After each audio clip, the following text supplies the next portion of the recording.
What's going on, everyone? Welcome back to another episode of the Primetime Sports Podcast, hosted by Joey Miller. So in this episode, I'm going to give a recap of what happened in Week 1 of the college football season.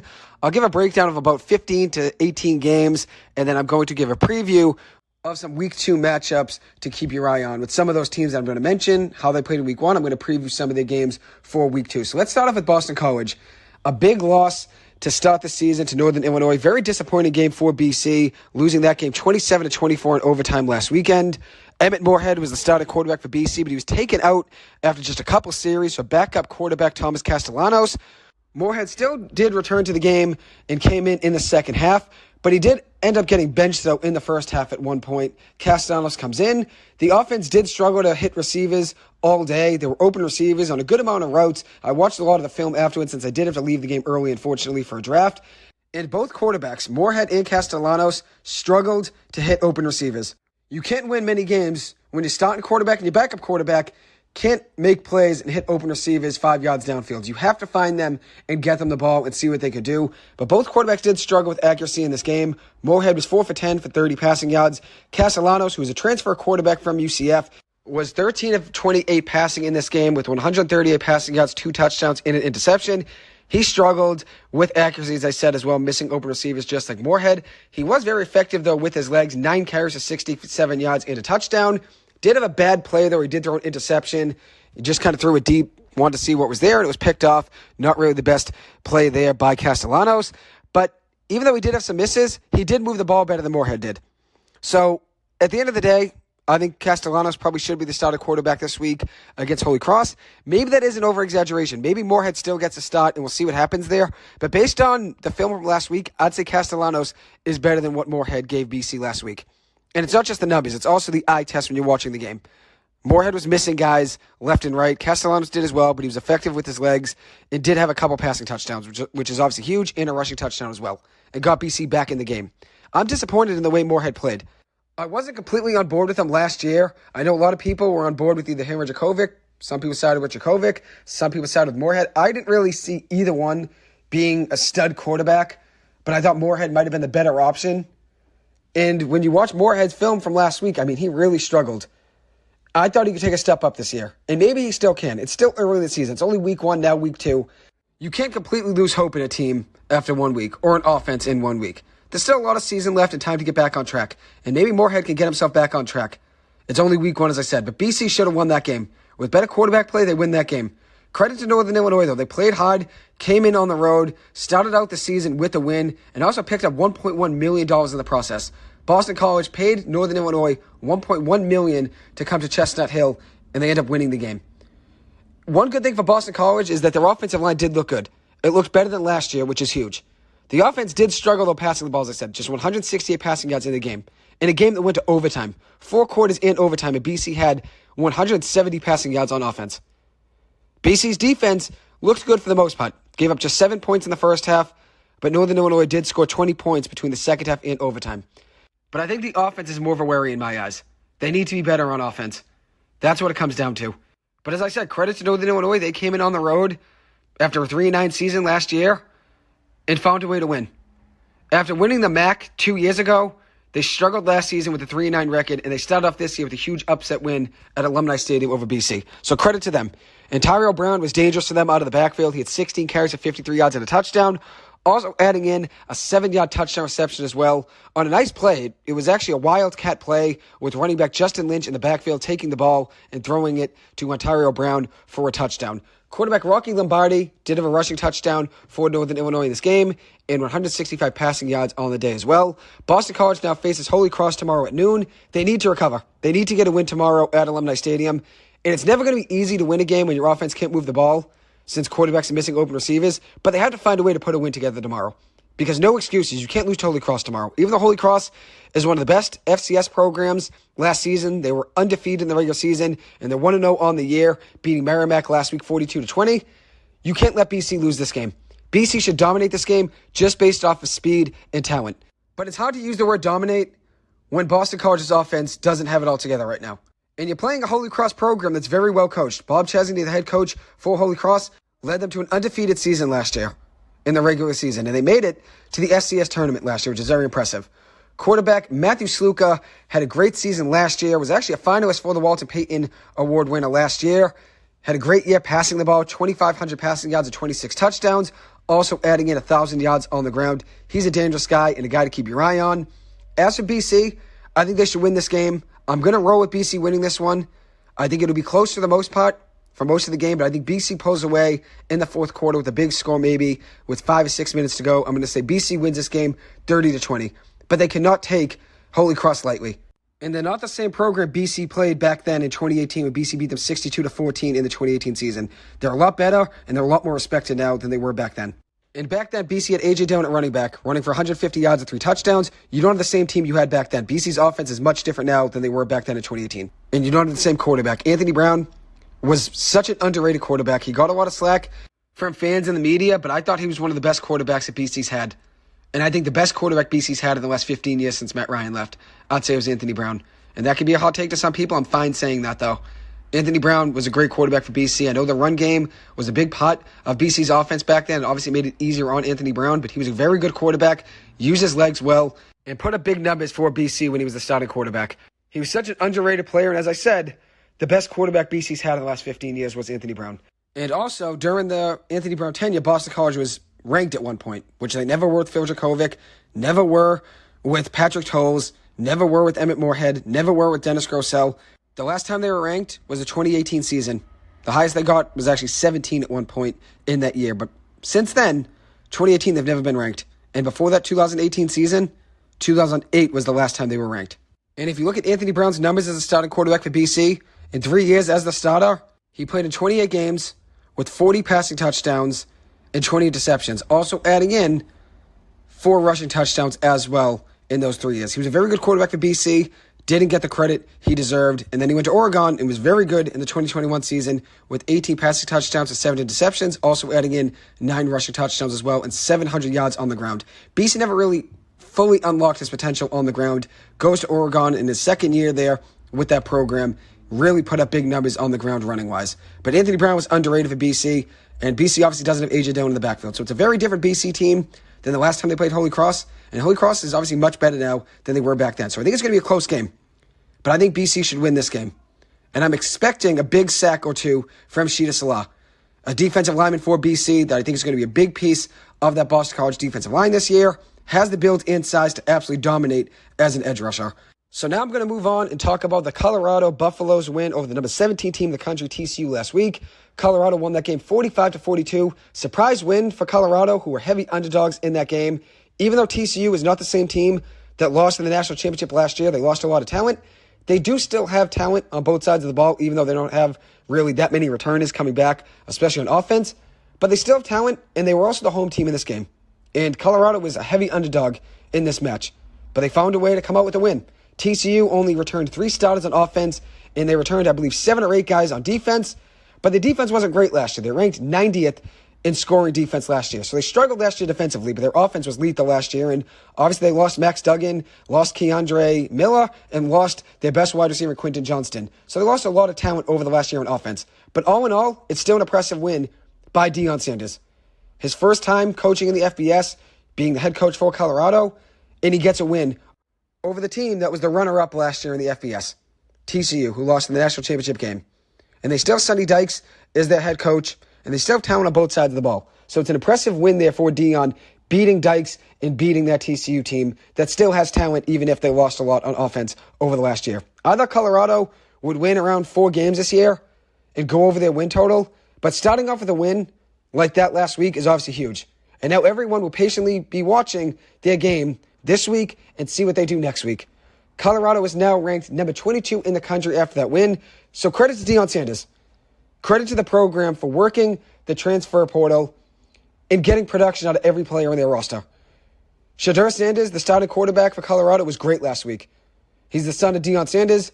He had 38 completions and 47 attempts for an 81% completion percentage, 510 passing yards, and 4 passing touchdowns. He made some big-time throws in that game and really held his own.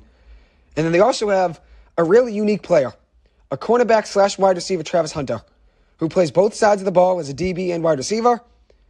He had 11 catches for 119 yards on offense. And then on defense, he added in 3 tackles, 2 pass deflections, and an interception. With a big pass breakup to prevent a touchdown, and that ends up being a big difference in a game when it's only a 3-point game. That pass deflection and breakup touchdown ends up being huge. So credit to Travis Hunter. I don't know how he did it, playing both sides of the ball and playing both at such an elite level, but he's able to do it. Played 60 snaps on offense, 79 snaps on defense, for a total of 139 snaps out of a possible 160 snaps, meaning he played 87% of the game. And he did it at such a high level, being such an elite level player on offense and on defense. As a wide receiver and as a cornerback, he looked great as both there for Colorado in their opener. So credit to him. He's basically Shohei Ohtani of football, being able to play both sides of the ball and excel in both. So credit to him. Colorado now plays Nebraska in a big game this week. They are favorites at home in their home opener. Two programs looking to get back on track. Colorado and Nebraska both have had tough years over the past few. They both have new head coaches, though. New regimes now in. Obviously, Deion Sanders at Colorado, and then Matt Rhule at Nebraska. Nebraska's coming off a 13-10 loss last week to Minnesota. I think Nebraska wins this game. I think it'll be a very close game, but after Colorado won last week, I think they could get a little distracted after starting out 1-0 and all the pressure being on them and all the eyes in the country being on them. I think they lose this game, a very close one. Let's say 27-23 Nebraska.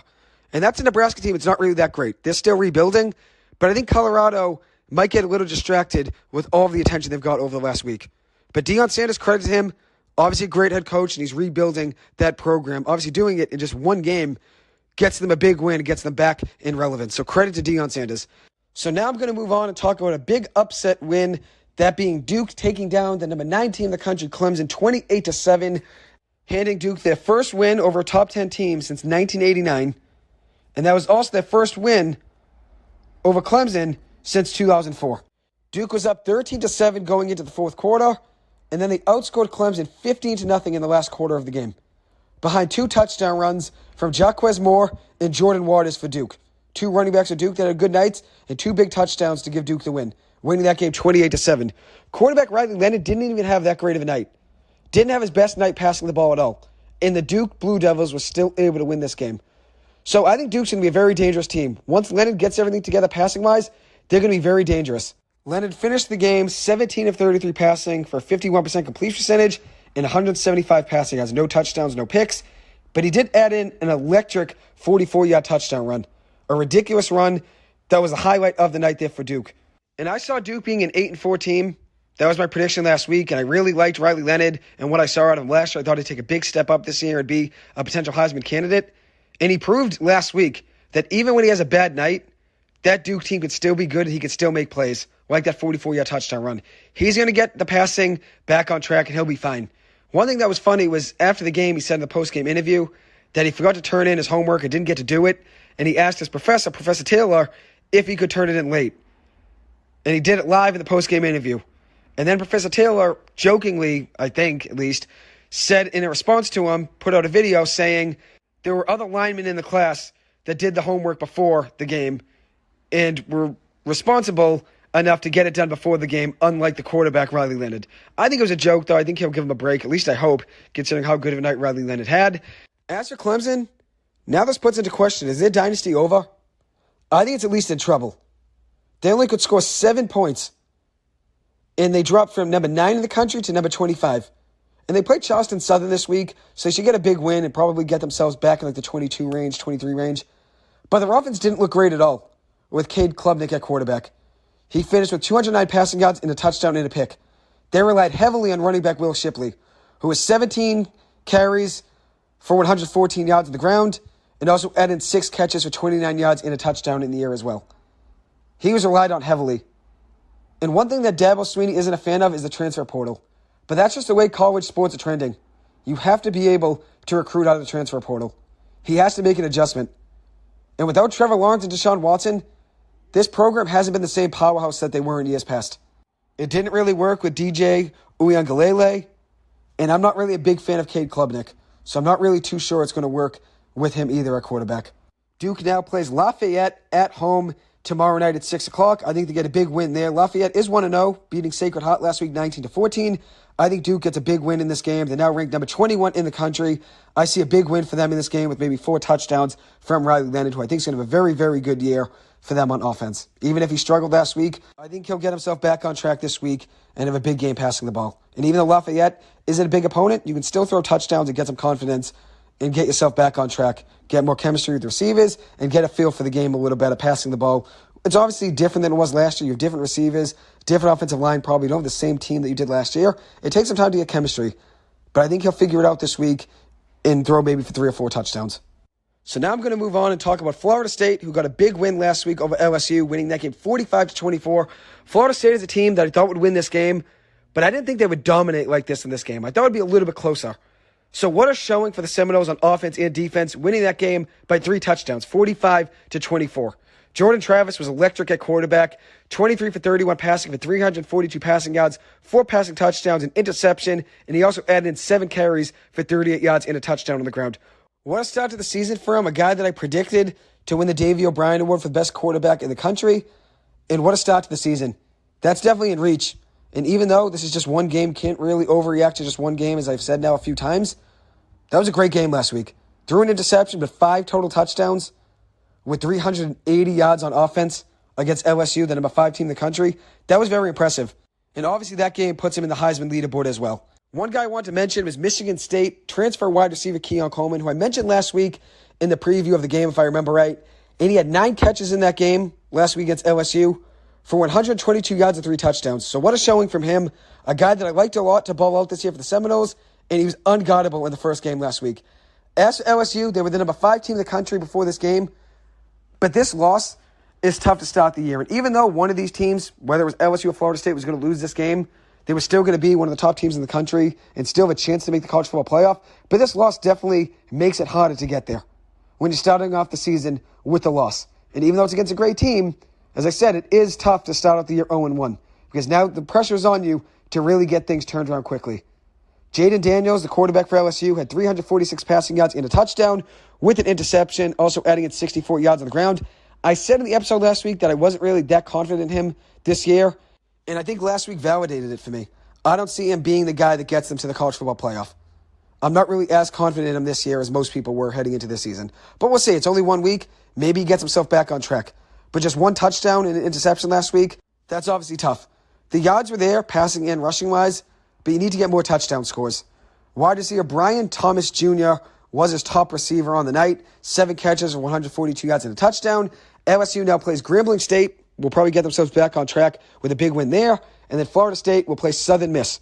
So 2 easier games for these 2 teams. I expected a 4-touchdown game from Travis this week. And I expect Florida State to roll in this game against Southern Miss. I think Florida State's a wagon. And I think they should be taken seriously as a potential national champion. They're very talented on both sides of the ball and have a great quarterback in Jordan Travis. With Jared Verse on defense. 2 of the best players in the country on offense and defense, respectively. So this team could definitely make a run. Next up, we're going to talk about Oregon State, the number 18 team in the country, who traveled to San Jose State and got a big win on the road, winning that game 42-17 over the Spartans. San Jose State did stick around for a few. It was a 7-3 game at one point in the second quarter, but DJ Uiagalelei had 2 big touchdowns for Oregon State right before halftime, making it a 21-3 game at the break. And then things just got away there for San Jose State, unfortunately, but they fought hard. Regardless of the outcome, I was proud yet again of the fight that San Jose State brings in every game. This team does have talent, and they have the dog mentality to always put up a fight in every single game. You can never really count them out. And even though it was a tough game, they still fought hard. Just 2 touchdowns on offense. But Oregon State's defense is pretty good. So it's going to be hard to score against them, and a lot harder to score against them than it was against USC in week 0 of the college football season. Chevin Cordero, the quarterback for San Jose State, was 18 of 32 passing with 152 passing yards, also adding in 7 carries of 26 yards. He didn't have a touchdown on the night, unfortunately. The only passing touchdown in this game for the Spartans came from backups, and that was backup quarterback Jay Butterfield throwing to Brandon Alvarez with 4 seconds to go for a touchdown score. And even though they were down, they still found a way to score a touchdown at the end and compete until the last whistle. And that's what I like about this team. They don't really quit. In DJ's debut as a starting quarterback for Oregon State, he was 25 of 25 passing for 239 passing yards, 3 passing touchdowns, also added 2 rushing touchdowns as well. 5 total touchdowns in that game. So obviously a bright game to start his career there for Oregon State. And one thing about DJ that I want to mention, that I think I mentioned last week, is that I think he has the talent to be a good quarterback. Maybe not to be a college football playoff quarterback or a Heisman winner or an NFL quarterback, but he definitely has the talent to compete at the college level and put up some good numbers. But the issue is this. Clemson's standards are so high because of the quarterbacks they had in the past, like Deshaun Watson and like Trevor Lawrence, that it was so hard for DJ to live up to those expectations there. And now going to Oregon State, he can play a lot more freely and just be comfortable. And that's what he looked like last week in that game against San Jose State. I think San Jose State will be okay, though. They are 0-2, but it's tough to go up against two top 25 teams to start your season. It's tough to go up against USC and Oregon State to begin your year. But I think they'll get themselves back on track. They now host Cal Poly tomorrow, and I expect Chevin Cordero to have 3 touchdowns and San Jose State to win this game by at least 2 scores. I expect them to win, let's say, 41-27, 41-24. That's my prediction right there. San Jose State gets themselves back on track and gets their first win of the season. So now I'm going to talk about Penn State, who had a big win last week over West Virginia, winning that game 38-15 in their season opener. Penn State was a team that I was a big fan of before the season began. I had them making the college football playoff and actually losing in the national championship. And after watching some of the highlights from last week's game against West Virginia, I like them even more. They are loaded on both sides of the ball. Offense and defense, they have talent on both sides. And in this game, it was a close one at one point. It was a 14-7 game at halftime with Penn State leading. And then they erupted in the second half for 24 points. West Virginia only had 8 points in the second half. Penn State had 478 yards on offense to West Virginia's 308. So they dominated yards-wise. So that means the defense and offense both had good days, as you can tell by the score, 38-15. Quarterback Drew Aller had a very good game, 21 of 29 passing with 325 passing yards and 3 touchdowns. Looked very comfortable in the pocket and had so much poise. I think he could be a guy that's going to surprise a lot of people this year. He makes a lot of his throws look effortless, and I think he's going to be a big reason Penn State makes the college football playoff this year if they do indeed make it there. He found Keandre Lambert-Smith, who ended up being his favorite target of the day, for 2 touchdown catches. Lambert-Smith finished the day with 4 catches for 123 yards and 2 touchdowns. As for West Virginia, their offense relied heavily on running back C.J. Donaldson, who I'd say had the best game overall for them, 18 carries, 81 yards, and a touchdown on the ground. Quarterback Garrett Green did add in 162 passing yards, didn't have a touchdown, though, unfortunately, passing, but was effective on the ground using his legs. 15 carries for 71 yards and a touchdown. Even though it was a tough game for West Virginia, Penn State is one of the best teams in the country. So at the end of the day, being in it at halftime 14-7 can be more of a victory than they could take in to next week. As to Penn State, their defensive leader was Curtis Jacobs, who led them in tackles with 10. He also added in a sack and a tackle for a loss. Penn State now has Delaware tomorrow. I think it's going to be another big win for them. It should be at least. I expect 3 to 4 scores for Drew Aller, and I expect them to win by, let's say, 4 touchdowns. So another game I want to mention is Alabama and their big win over Middle Tennessee State last week. Wasn't really too much of a surprise. Alabama, everyone expected to win this game, but I was surprised with how well Jalen Milroe played. The starting quarterback for Alabama had a 21-yard touchdown score to begin the scoring, and then at that point, Alabama just really erupted for points and really just took over. 28-0 was the score at halftime, and probably because they just have too much firepower for Middle Tennessee State to handle, which is obviously understandable. But Milroe really shined in this game.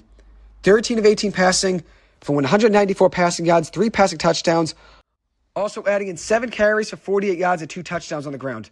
That's a very hot start to the year for him. I didn't have him as a Heisman candidate last week, but if he can use his legs that effectively all season, he's going to be a dark horse to watch out for to win it. And it's going to be tougher, obviously, when you go up against SEC teams than it is against Middle Tennessee State, but he showed a lot of promise there in that game. Isaiah Bond was Alabama's top receiver, 5 catches for 76 yards and a touchdown. As for Middle Tennessee State, they did struggle to put up points, but I've seen worse stat lines for small school quarterbacks versus Alabama. Their starting quarterback, Nicholas Vadiato, went 21 of 32 passing for 127 yards, a touchdown, and a pick. So even though they only could get 7 points to show for it, getting a passing touchdown, getting some progress going to next week, that's at least something. You know, at least, okay, we scored a touchdown versus Bama. I'm not saying that's huge. Obviously, you still lose by 39 points. It's not like that touchdown's a big difference maker in the game. But I'm saying it could give you some confidence on offense, saying, okay, we had one good drive. Let's build off of that. Let's see what we did right in that drive and get ourselves back on track for next week. As for Alabama, now they host the number 11 team in the country, Texas, this week. That's a big match there. I have Alabama winning this one, 36-30. I expect Milroe to make some electric plays in this game.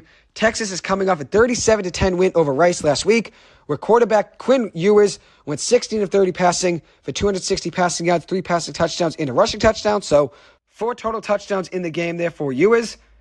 But I think Alabama's going to win this game. I think it'll be a fun one to watch, but I think Alabama is the better team. I'm going to take Alabama winning this one 36-30 with 3 touchdown scores from Milroe. Another game I want to mention is the UMaine Black Bears losing a close game to Florida International 14-12 last week. Very close battle there between those two schools. Maine actually outgained Florida International in this game 378-305, so they moved the ball very well. The issue was, though, Maine really couldn't get enough scores out of it. Obviously, only 12 points in the game. They had just 6 points in the second half, which actually came from a 5-yard rushing touchdown by Maine running back Tristan Keenan. That was actually the only score in the second half. So a very low-scoring game in the second half. Maine did move the ball well, though. Keenan was a big reason why. 26 carries, 120 yards, and a touchdown. He was consistent all game. Maine's new quarterback, with Joe Fagnano transferring to UConn. Now they have a new quarterback, and that is quarterback Derek Robertson, who is 20 of 40 passing in this game with 198 passing yards.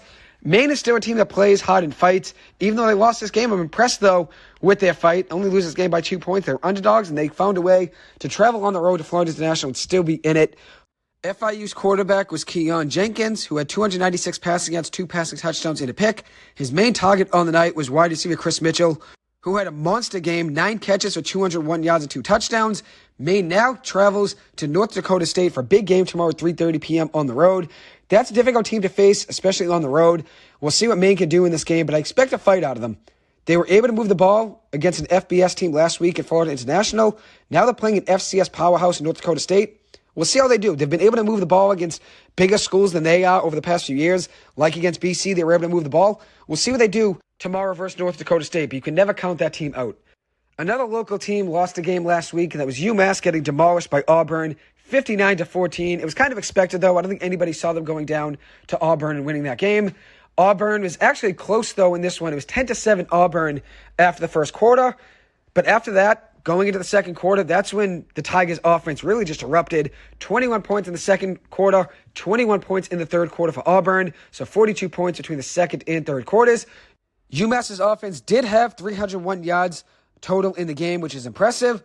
As for Auburn, they had 492 yards of offense in this game. And what I noted in the preview last week was that I thought it would be tough for UMass to stop Auburn's weapons and all the speed that they bring to the game. And that was the case. Quarterback Robbie Ashford for Auburn only had to throw 6 passes with only a few completions for 3 passing yards. It's all he had to do in the first half for them to get the win. They ended up beating UMass really on the ground in this game, especially with Ashford running for 3 touchdowns. He had 9 carries for 51 yards and 3 touchdowns on the night. All 3 of those touchdowns coming in the second quarter. As for UMass, Tyson Pumachan, their starting quarterback, had just 55 passing yards with an interception and 8 carries for 34 yards and a touchdown on the ground. Running back K'Ron Adams Lynch did have another good game. He was dangerous on the ground yet again for this UMass offense. 14 carries for 101 yards. UMass now hosts a MAC opponent, and that is Miami, Ohio, tomorrow at 3:30 p.m. at UMass in Amherst, Massachusetts. Miami, Ohio lost last week 38-3 to the University of Miami. They were actually close in the game at halftime. It was 16-3 at halftime in that game, but then speed took over in the second half, and the Miami team really just took over that game, winning it 38-3. Miami, Ohio, though, is a team that could win the MAC, so I think this game will be a close game tomorrow. I think Miami, Ohio is the better team. I have them winning this game 31-27 with Miami, Ohio's quarterback Brett Gabbert throwing for 2 touchdown passes in this match.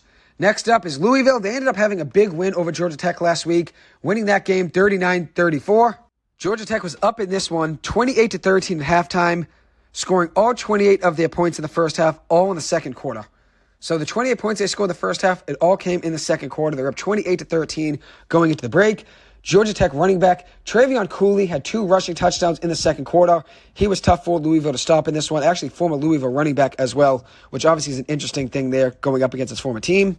He took over the game at that point in the second quarter, but then Louisville battled and chipped away in the second half and found a way to win that game 39-34. Louisville scored 10 points in the third quarter and 16 points in the fourth quarter, finding a way to win. Wide receiver Jamari Thrash was huge for the Cardinals offense. He had 2 touchdown receptions in this game, both touchdown passes coming from Jack Plummer. Thrash finished the game with 7 catches for 88 yards and 2 touchdowns. He could be a very dangerous playmaker for this Louisville team this season. He's a guy to keep your eye on. Plummer in his Louisville debut last week had 247 passing yards, 3 passing touchdowns, and an interception. Looked very good and sharp, especially in the second half. So that's obviously a good thing for Louisville's offense. Georgia Tech's quarterback was Haynes King, who had 313 passing yards, 3 passing touchdowns, and a pick in this game. So obviously in that game, Louisville's offense got hot and found a way to win. And then last night they played again, this time defeating Lafayette 56-0. Thrash was huge in this game, 3 catches for 82 yards and a touchdown, also adding in a 12-yard touchdown rush as well. Plummer had 247 passing yards, a touchdown, and 2 interceptions in this game. He did struggle, but they found a way to put up 690 yards of offense against Murray State. Obviously, Louisville's speed is superior, so that's the difference there in that game over Murray State last night. But Louisville is rolling 2-0 to start the season. As I said, are a dangerous team to watch out for in the ACC. I don't think they're going to be in the ACC championship, but I think they'll be right below that, maybe 8-4, 7-5 on the year. I'd say 8-4, honestly. The next game I'm going to talk about is Toledo's loss to Illinois. It was a very close game, 30-28, losing to Illinois last weekend. Toledo was actually leading by 1 with 3 minutes to go, but Illinois ended up kicking a game-winning field goal, 29-yard field goal off the leg of Caleb Griffin to win the game with 5 seconds to go. A positive for this game, though, is that Toledo's offense was very sharp. And even though Illinois is not the best Big Ten school, it's still hard to start your season on the road against a Big Ten opponent. But a positive here, as I said, is Toledo's offense was good. And I think they have enough on offense to win the MAC, even with this loss. They outgained Illinois in this game 416 to 374. Quarterback DeQuan Finn had a big game offensively, 230 passing yards, 2 passing touchdowns, and an interception. On the ground, 20 carries for 75 yards and a touchdown. Very dangerous with his legs, which makes him dynamic. And they still have wide receiver Jerwan Newton, who was their top receiver last year. He added in 5 catches of 51 yards and a touchdown in last week's game. He's an absolute baller. Toledo did have a hard time on defense, stopping Illinois wide receiver Pat Bryant, who had 6 catches of 59 yards and 2 touchdowns. And even though it's a tough loss for Toledo, they battled. They were right there. Now they play Texas Southern at home, and I'm expecting 4 to 5 touchdowns from DeQuan Finn in this game, with maybe 2 scores to Jerwan Newton. I want at least 4 touchdowns from Finn in tomorrow's game. Get themselves back on track with a big win. So now the rest of the games I'm going to mention, they all include ranked opponents. I'm going to start off with the number 12 team in the country from last week, Tennessee, who got a big win, 49-13 over Virginia. Tennessee looks like a wagon. They had 499 yards of offense in this game and scored 7 of 7 times in the red zone with 7 touchdowns. 7 touchdowns. They got to the red zone 7 times and scored 7 touchdowns. Quarterback Joe Milton shined in this one. A guy that I took as a long shot as a Heisman winner was 21 of 30 passing with 201 yards, 2 touchdowns passing, adding in 33 rushing yards and 2 touchdowns on the ground. So 4 total touchdowns in this game. Tennessee now moves on to play Austin Peay at home tomorrow at 5 p.m. Expect another blowout win with 4 scores from Joe Milton in this game. That offense is going to be lethal if Joe Milton can do what he did last week. And I know Virginia's going to struggle this year, so it's not like he did it versus a big opponent. But being able to be that efficient, scoring 7 times in the red zone with 7 touchdowns, that's pretty impressive. So Tennessee is going to be a team to watch out for this year. Another big blowout win was Oregon, the number 15 team in the country last week, exploded for 81 points over Portland State. 81-7 winning that game. 750 yards of offense for Oregon to Portland State's 200. No one really expected this to be a game anyways, but it's still impressive to have 750 yards of offense. Bo Nix was 23 of 27 passing for 287 passing yards and 3 touchdowns. It's hard to have a better stat line than that, considering the fact that he didn't really play the whole game. He didn't have to. So 23 of 27, 300 yards, almost 3 touchdowns. Pretty efficient day there for Bo Nix. Portland State kept it slightly close at first, scoring on their second drive, driving 75 yards down the field on 9 plays with a 9-yard touchdown pass from their quarterback, Dante Sachare, to Chance Miller, a wide receiver. So they kept it kind of close, scoring on their second drive. Then after that, it was just a blowout. Oregon now travels to Texas Tech, who just lost last week 35-33 in an overtime game to Wyoming. Next up, number 3 Ohio State, who got a win over Indiana 23-3, but they didn't look great in this game. It was a 10-3 game at halftime, which was a shock to the college football world. I said last week I didn't believe in Ohio State making it to the college football playoff, which you can't really overreact to a week 1 game here for Ohio State or even Clemson or even LSU. It's all just week 1. You're going to probably look better, I'd imagine, in week 2. But neither offense, Clemson or Ohio State, looked great. And LSU had their issues as well in that game against Florida State. But for Ohio State, they didn't look good in this game. This was a game they won 23-3, but they didn't look great on offense. I had Ohio State at 12 in my end of the year predictions. When I did my predictions last week, I predicted they'd be at 12th at the end of the season and missing a New Year's 6 game. And after this game last week, if their offense doesn't figure it out, that's going to be a worry. Ohio State's defense is still good. They held Indiana to 153 yards in this game.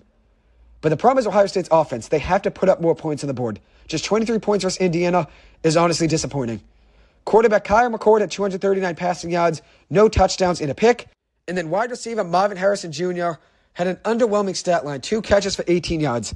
They need to find a way to get him the ball. Indiana struggled passing the ball in this game, just 56 passing yards for Brendan Sorsby, who was their backup quarterback and led them in passing in that game. Now Ohio State plays Youngstown State, which is a perfect game for them to get back on track. Get the offense warm and energized and get some confidence back and get some chemistry between Marvin Harrison Jr. and Kyle McCord. That's the goal in tomorrow's game. Put up 50 points on offense and find a way to get McCord some chemistry with Marvin Harrison Jr. Let the offense flow and see what they could do in tomorrow's game. They should win that rather easy. The next game I'm going to mention is between Washington and Boise State. And in this game, Michael Penix, the quarterback for Washington, shined heavily in this game. 56-19, Washington won that match. And it really took until the second quarter for Penix to get hot. Washington's offense was cold at first, but they broke things open with 28 points in the second quarter after trailing 6-0 after the first quarter. They were down 6-0 going into the second quarter, and then they erupted for 4 touchdowns in the second quarter. Got themselves back on track. Washington finished the game with 568 yards on offense, and Boise State finished with 402. A lot of it coming in the first half. Michael Penix was 29 of 40 passing, with a 73% completion percentage, 450 passing yards, and 5 passing touchdowns. My Heisman winner started off the year on a perfect note. There's no better way to start this season for Michael Penix. Wide receiver Rome Odunze was great in this game, who I see as a top 20 pick in the 2024 NFL Draft. He had 7 catches for 132 yards and a touchdown. And then wide receiver Jalen McMillan for Washington added in a 19-yard touchdown carry, 8 receptions, 95 receiving yards, and 2 touchdown receptions. So 3 touchdowns in the game for McMillan. Such a lethal offense there. And obviously they're going to put up a lot of points this year with Michael Penix as the quarterback. As for Boise State, they moved the ball well in this game. Even scored at the start of the second half to make it a 28-19 game after a 50-yard touchdown pass from their quarterback, Taylon Green. But Washington took over the game after that and took care of business in the second half after that moment. Washington now plays Tulsa this week, and I expect them to win this game, let's say 48-10, 48-14, with 5 touchdowns from Michael Penix and 2 touchdown connections between Penix and Odunze. I think that connection is going to be lethal this season. Next up is Georgia, number 1 team in the country, with a 48-7 win over Tennessee Martin. They outgained Tennessee Martin 559-260 in this game. They were up 17-0 at half and then really broke things open in the second half. Quarterback Carson Beck made his debut as a starter, 21 of 31 passing for 294 yards, a passing touchdown, and a rushing touchdown. Now they go on and face Ball State. I think Georgia's going to be really good this year, but one of my biggest hot takes before the season last week when I recorded was that Georgia would miss the college football playoff, and I still stand by that. I still think they missed the college football playoff because I don't believe Beck can do what Stetson Bennett did for them last season. As for Tennessee Martin, their quarterback, Kincaid Dent, is a transfer from Ole Miss who played well in this game, 128 passing yards and a touchdown with 6 carries of 47 yards on the ground.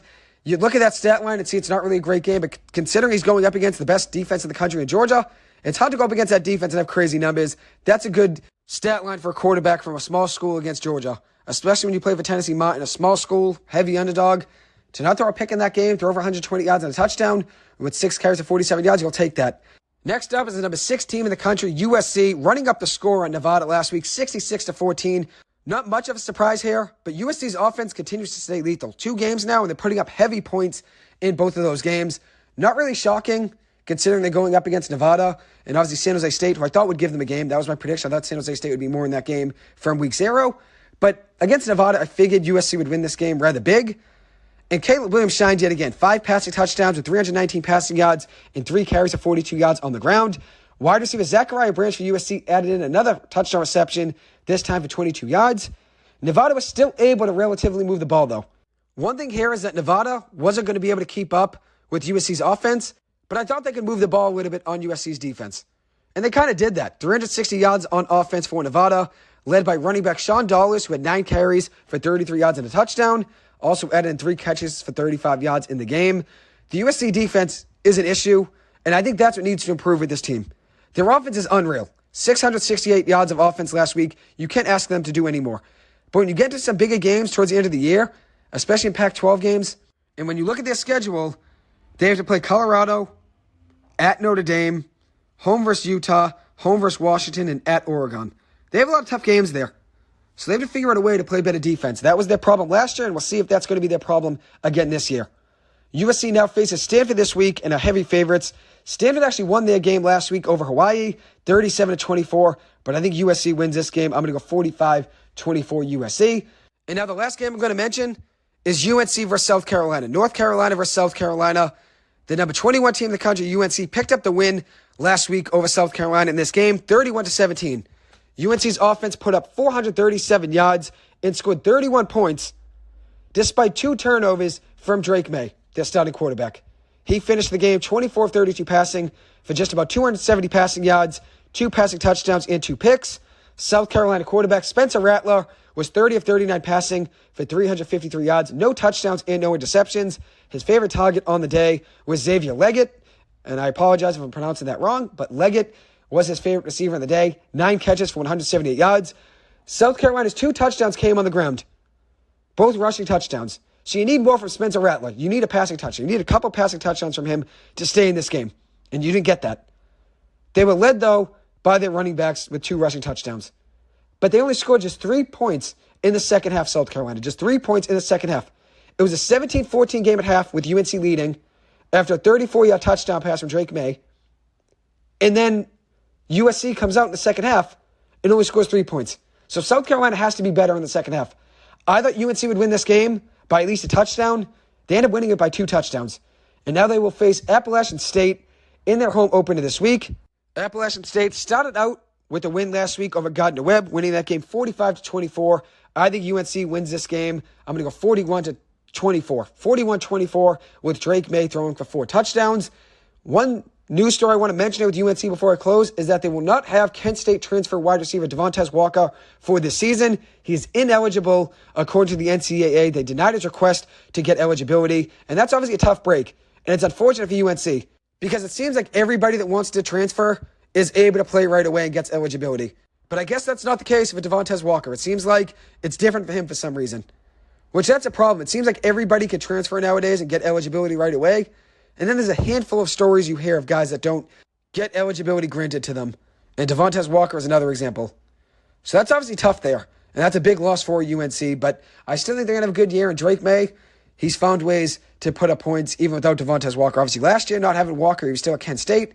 And now in this game, putting up 31 points and 2 passing touchdowns without him. But I thought Devontae Walker would be a great add to that offense. So it's tough to not see him in the lineup for them as a starting receiver. So now to close the episode, I'm going to look at my college football playoff picks from last week, and they're looking pretty strong. I had Alabama at 1, Penn State at 2, Florida State at 3, and Washington at 4. And I'd stay with that right now. All 4 of those teams had big wins this week. Washington in a blowout, Florida State in a blowout, Penn State in a blowout, Alabama in a blowout. All 4 look good this week, and you can't overreact to week 1. There are teams that are going to lose in week 1 that will still be good teams over the course of the season. Naturally, there's 11 games left in the regular season for a lot of teams, so they have time to make up ground and get themselves back on track. But I'm going to stay with those 4 picks for the college football playoff. Alabama, Penn State, Florida State, Washington. Those are my 4 teams, and I'd stay with that yet again. Anyways, that will conclude this episode. Thank you guys so much for taking the time to listen to this. As always, I appreciate it. I hope you guys have a good one. Enjoy your weekend, and I will see you guys in the next episode. Thank you.